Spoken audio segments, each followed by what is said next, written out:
Howdy, welcome back to Wobble Enjoy Sports. If you're new around here, hope I can get you to consider to like the content and subscribe to the channel. But if you're a regular around these here parts, thank you very much for the continuous support. One correct tip in round number 16. I've never had something that low.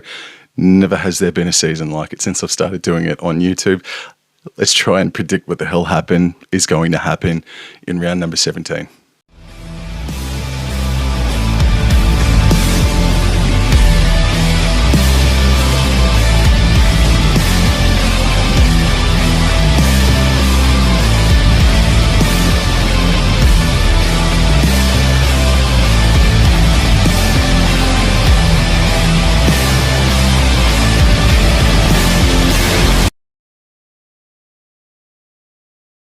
Round 17 starts on Thursday night footy from CommBank Stadium. Penrith host the Bulldogs in one of the games of the season.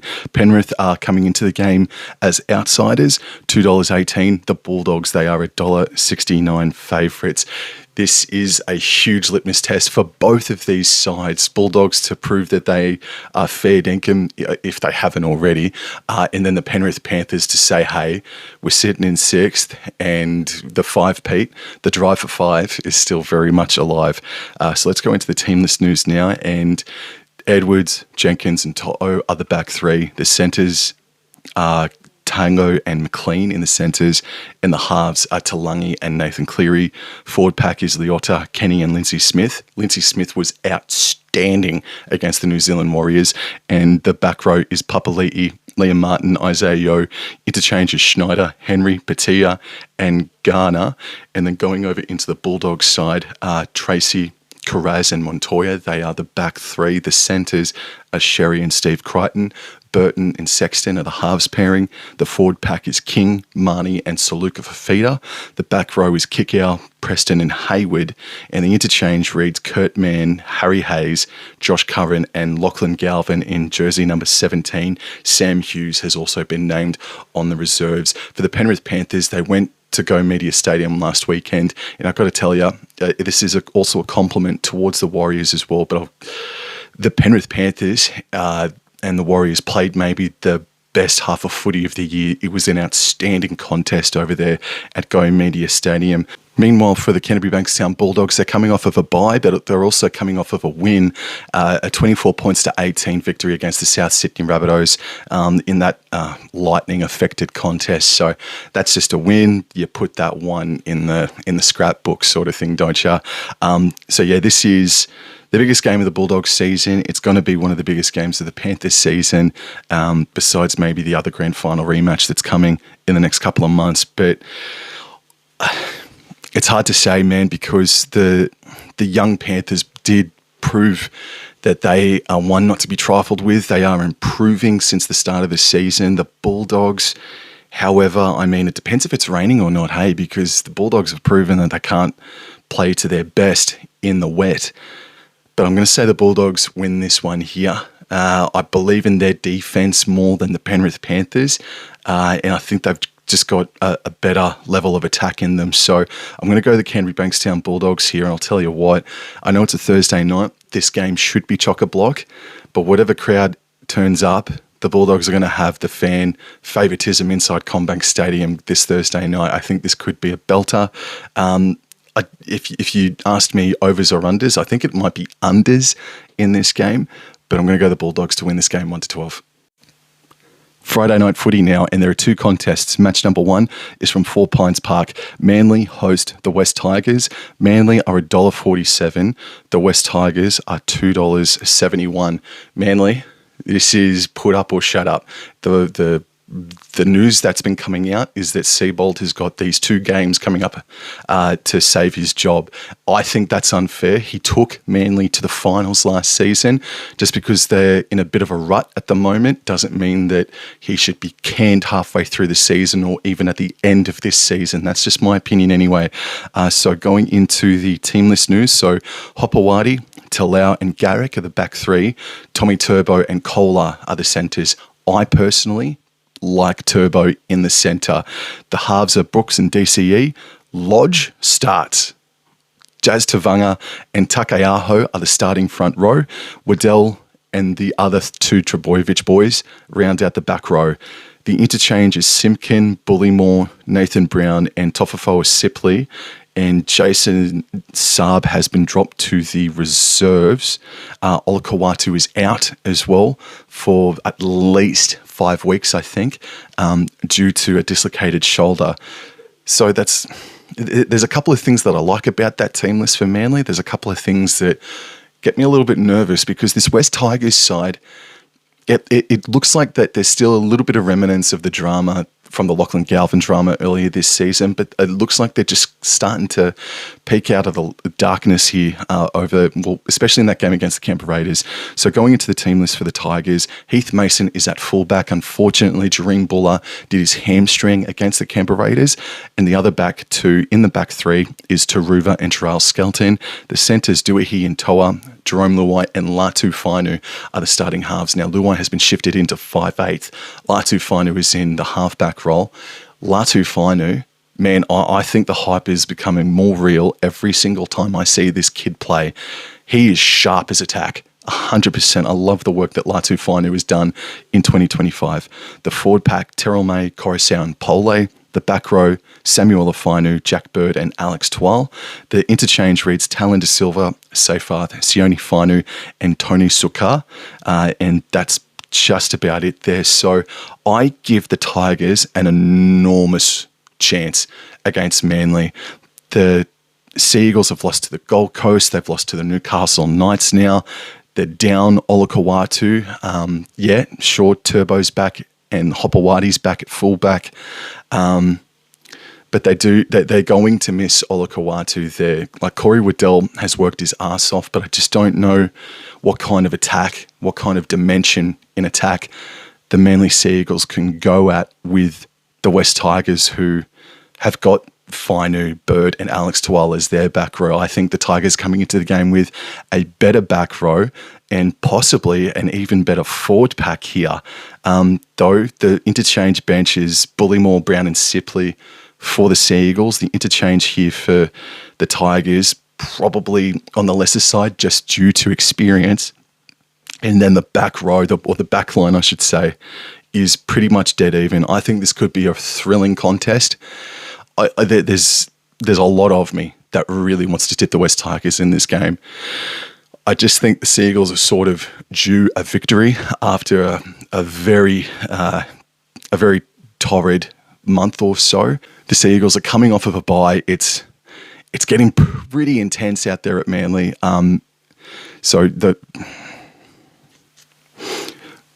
Manly are coming off of a bye. The West Tigers coming off a honourable defeat, but honourable defeats don't get you 2 points. I want to tip the West Tigers, but I've got to go the Manly Sea Eagles here. There's just something telling me that they're going to get back on track a little bit and get a very, very courageous victory against the Tigers. I think this will be a very close affair. Sea Eagles 1-12. The second game on Friday night footy is from McDonald Jones Stadium. The Knights versus the Raiders. Newcastle are $3.37. The Raiders are coming into the game as $1.33 favourites. The final 10 minutes of that Knights-Dolphins game last weekend in Perth, the Knights looked right, they looked left, and they all sort of said to each other, we look like the 2023 version of the Newcastle Knights. Let's play like it. And I think their daring attack, that's something you don't say much about Newcastle these days, but their attack in the final 10 minutes against the Dolphins is really what led them to that victory, that final bell victory against the Dolphins in Perth. So they did look better on paper. I didn't tip them, however, just because the Dolphins' form was just, you couldn't go past it. But no, well done, Newcastle. That's a massive victory, and their backline played really well. Bradman Best, that's one of the best games over the past 2 years I've seen him play.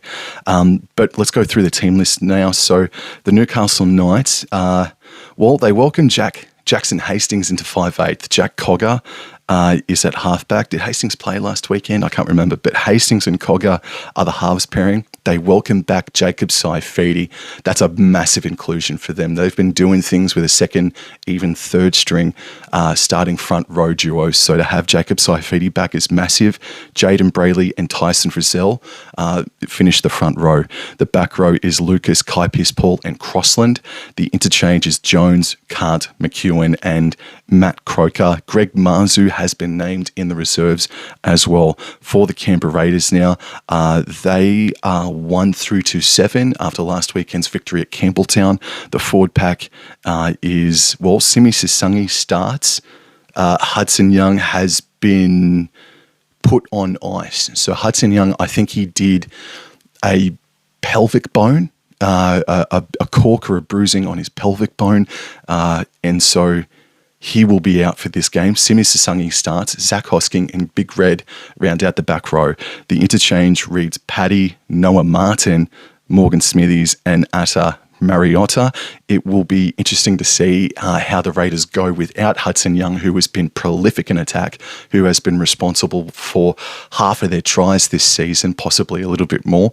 Don't quite know the stat on that, but he's been a vocal point in attack, Hudson Young, so it'll be interesting to see how the Raiders go. But Simi Sisangi has been a Swiss Army knife all year long. He's been terrific and very, very versatile. The reason why this game has got the primetime Friday night slot is because of their famous 2023 elimination final, one of the best games over the past few years between the Knights and the Raiders. The Raiders, they don't fear Newcastle. They've gotten some pretty big victories over there over the past few years, few seasons, and I've got to go the Canberra Raiders in this one. The Knights are going to be very, very good to watch this Friday night. Back at home, a little bit of reinvigorated with their full-strength backline and coming off arguably their best win of the season. However, I'm going to go the Canberra Raiders to win this game 1-12. Moving into Super Saturday, there are 3 contests. Match number 1 is from Suncorp Stadium, the first of 2 Suncorp Stadium matches this weekend. Saturday, 3 p.m, the Broncos host the New Zealand Warriors. The Broncos are $1.56 favourites. The Warriors are $2.44 outsiders. That is incredibly juicy about the New Zealand Warriors. And I said I'd talk about the Wars.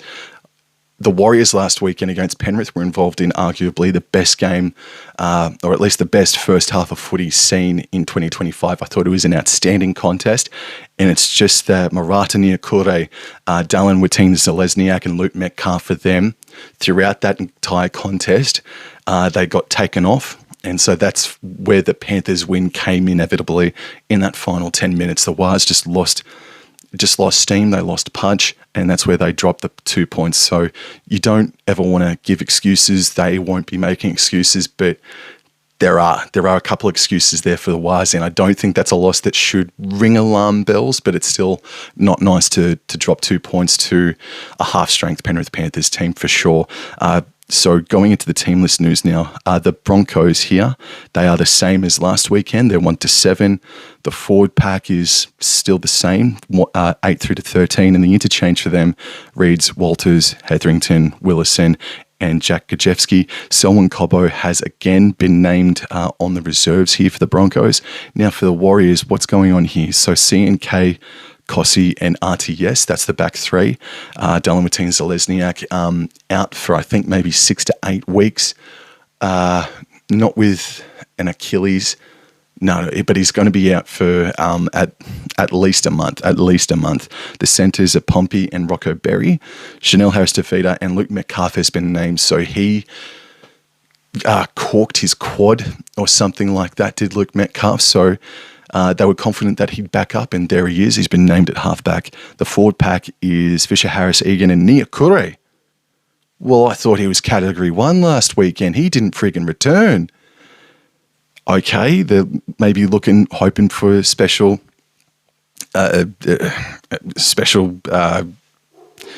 entry for bloody Marata Niukure. Kirk Capewell, Jacob Laban, and Aaron Clark. That is the back row.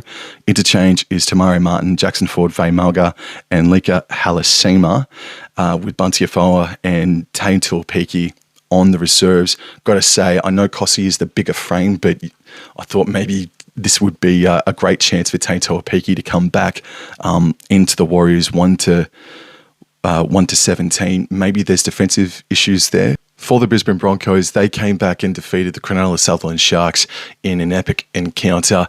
And this is a completely different side that they're coming up against. The Warriors will fight fire with fire. They'll show true grit to stay in the game for the full 80 minutes.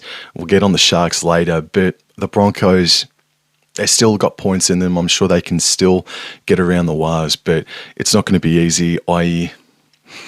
I think the Warriors have been playing. I think they are the better team so far in 2025. But it just, if Tony Staggs can replicate what he did last weekend against Rocco Berry and Adam Pompey, with all due respect to those two, I think Staggs could blow this game open by himself. So I'm going to tip the Broncos in this game 1-12. But this game, again, should be chock-a-block. Like, there should be 25,000 Wires fans. There should be 25,000 Broncos fans. And I think it's going to be a sellout out there at Suncorp. This is going to be a beauty. The second game on Super Saturday emanates from Wollongong. The Dragons host the Parramatta Eels. St. George Illawarra Dragons are $1.64 favourites. The Parramatta Eels are $2.27. Wow. Okay. All right. The Dragons team list is Gutherson, Allen, and Tuipulotu. Holmes and Sully are the centres. King, Togia, and Flanagan are the halves pairing. Gula, Cook, Clemmer, Couchman, Sewer, and DeBellin. That is the starting forward pack.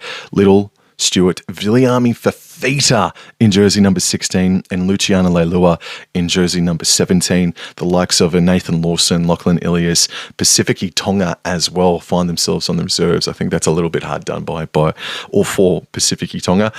For the Parramatta Eels now, Jordan Samrani is going to be starting at centre. Penasini is out. Sean Russell still remains in the centre. Zach Lomax returns to play against the St. George Illawarra Dragons at Dragons venue for the first time. But Dylan Brown and Dean Hawkins are the halves pairing this weekend. Dylan Brown coming back, I think, off of a one-game suspension, a pretty harsh one at that as well. But Dean Hawkins has been doing it pretty well over the past two games for the Eels, so well done to him. The forward pack is exactly the same as it started the other night against the Titans, and the interchanges Walker, Duri, Geimer, and Joash Papali'i.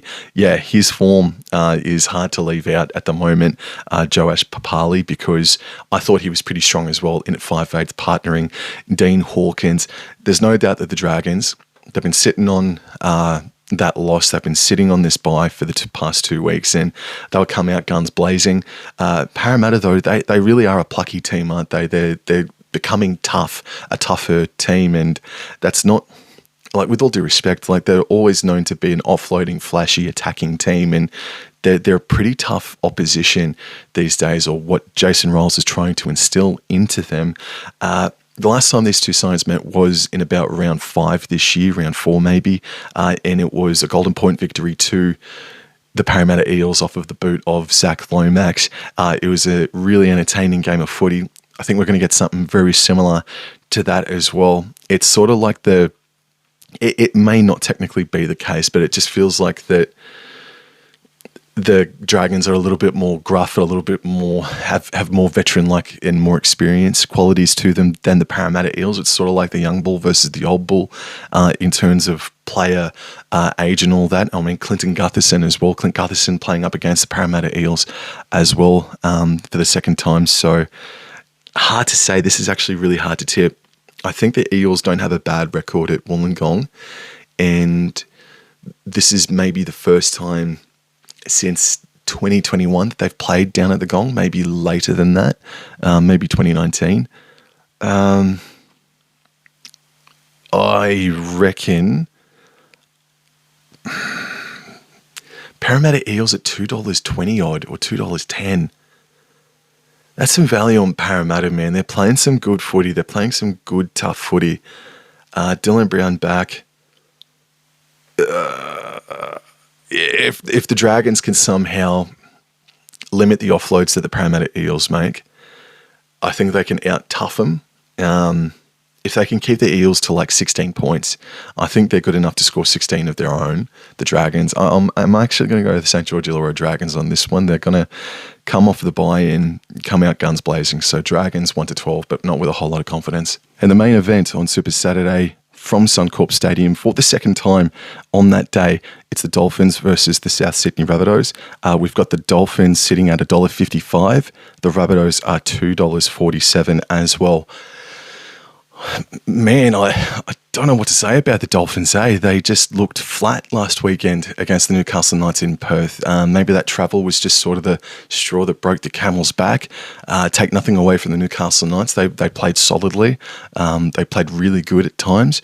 But yeah, I don't quite know what to make about the Dolphins after that performance, but this is a massive game. This is a rematch from round number 1. This was originally meant to take place at Suncorp in round 1, but due to the weather conditions up here in Brizzy, the Dolphins had to relocate down to CommBank, and the South Sydney Rabbitos had a home game in round 1 instead of being on the road. The Dolphins line up here. Junior Tupou comes in jersey number 5. That is for Jack Bostock, who unfortunately has done his ACL. So swiftest, quickest recoveries, smoothest recoveries to Jack Bostock. He's been absolutely amazing. And I'll tell you what, like the moment that Bostock did do his injury, that's when the Dolphins started to dip in their energy in their attack. The forward pack here for the Dolphins is Molo, Nichols and Marshall King starting.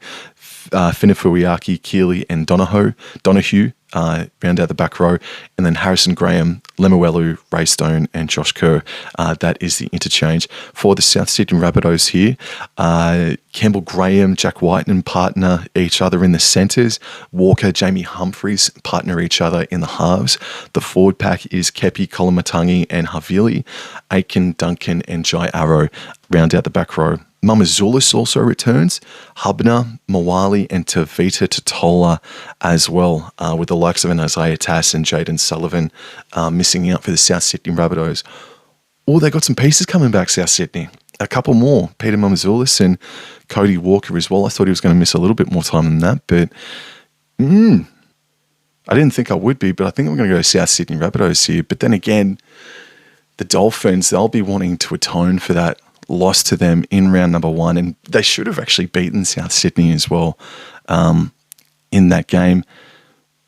But the attack of South Sydney, credit to them, they came back against the Storm, but that was in a origin depleted sort of a match, and the Dolphins, yeah, they got some depletion in the forward pack, a little bit in the back line.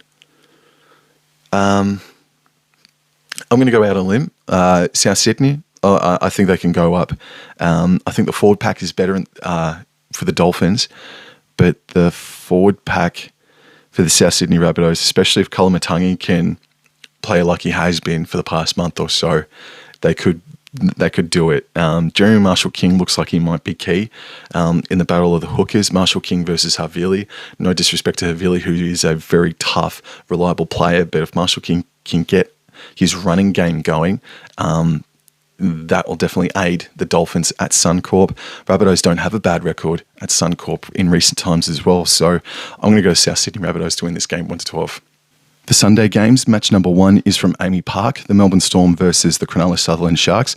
Melbourne are $1.33. Oh, the Sharkies, they are $3.34, and it is big.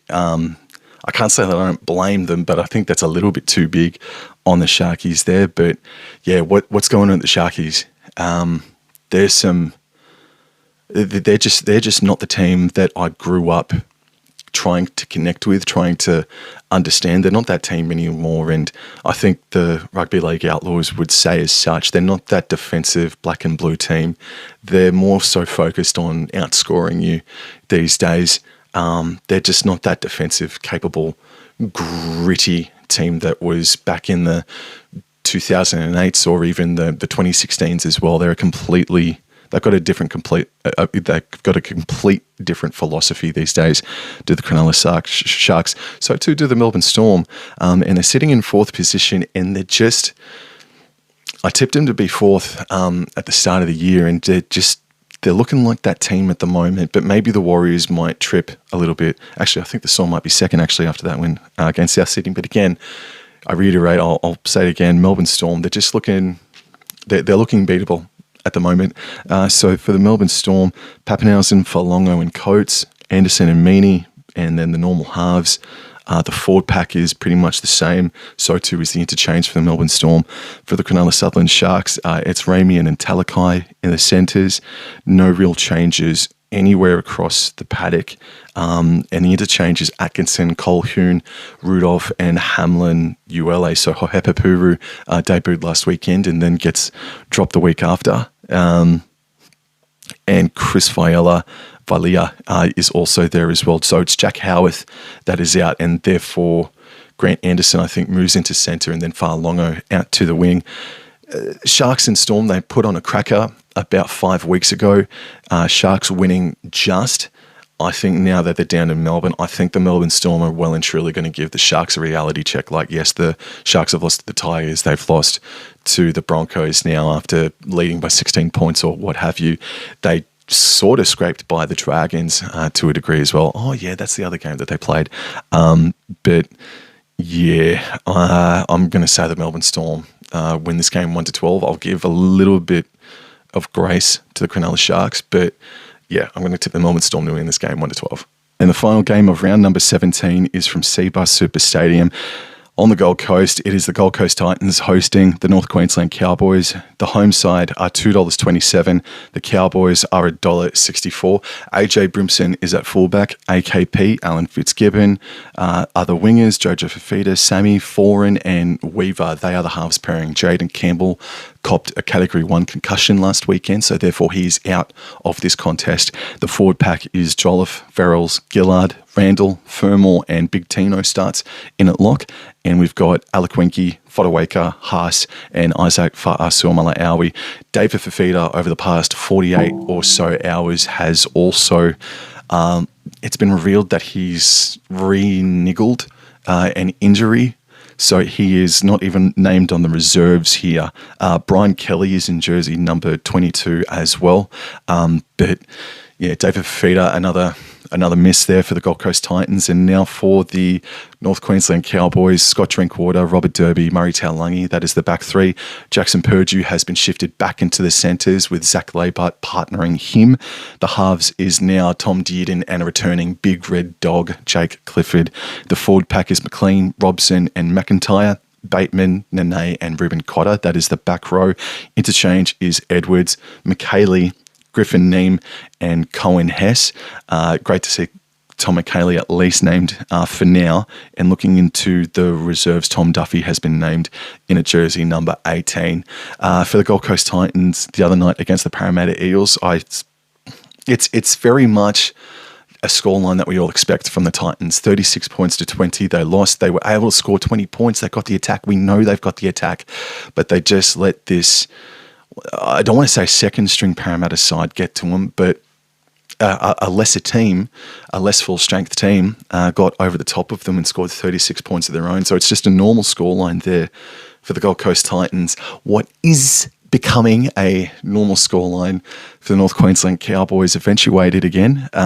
They went down, I think, 42 points to 8 or something like that. It's already gone through one ear and out the other. And since Magic Round, so what we're up to round number 17, that's 6 weeks on the trot where on average the Cowboys have leaked 5 or 6 tries in every single one of their games that they have played. And their attack now is starting to get worked out by defensive opposition teams. I know that we were down, or they were down, a couple of Origin players, but yeah, the attack is just starting to shake. And I know the Titans are $2.27, but boy howdy, it could be a little bit closer. It could be $1.90 each way. The Titans, they have won 2 in a row on the Gold Coast against the Cowboys. They wouldn't fear the Cowboys all that much. The Cowboys haven't won at Cbus, I don't think, since maybe 2022, thereabouts anyway. So the Titans, it's not like they got the wood on the Cowboys, but they've done it a couple of times to us. So I'm absolutely not confident at all coming into this game. And that's not, let me rephrase that. Like, I am not taking them lightly. I'm confident that the boys can do it, but I'm not standing here saying that we can win 13 plus, because the Titans, I know they're at the bottom of the ladder, but they'll make the Cowboys work for it. And this game could be 30-30 by the time the end of regular time comes about. But for the Cowboys, with due respect to the Gold Coast Titans, they got to get this one. They've got to, it isn't a win that gets them back on track. It gets them closer to the track if they can win this game. And they can win this game. I believe that these boys can win the goddamn premiership, for goodness sake. But I don't know what the case is. Hopefully Big Red Dog was the reason that maybe our form slipped. Having him out of the team made us a lesser team. So hopefully he comes back in and gives us a bigger kicking game. But it's interesting that Dearden has maintained at halfback, and Clifford will be the 5'8" this weekend. So that's kind of interesting, and it'll be good to see Purdue. I think he'll be partnering with Murray Taulagi again. So we'll see what happens there. But no, I'll be there in attendance. Can't wait to see it. Always love watching the North Queensland Cowboys. In an awful rut at the moment, but I believe that they can go down to Seabus and get their first win on the Gold Coast in a handful of seasons, and they'll win this game 1-12. Go Cowboys. Howdy guys, thank you very much for your continuous support. I hope you enjoyed that video. NRLW season is not too far away. It's next week actually, so stay tuned for some videos there. But I'll talk to you guys in the next one. Thank you. Take care. Adios.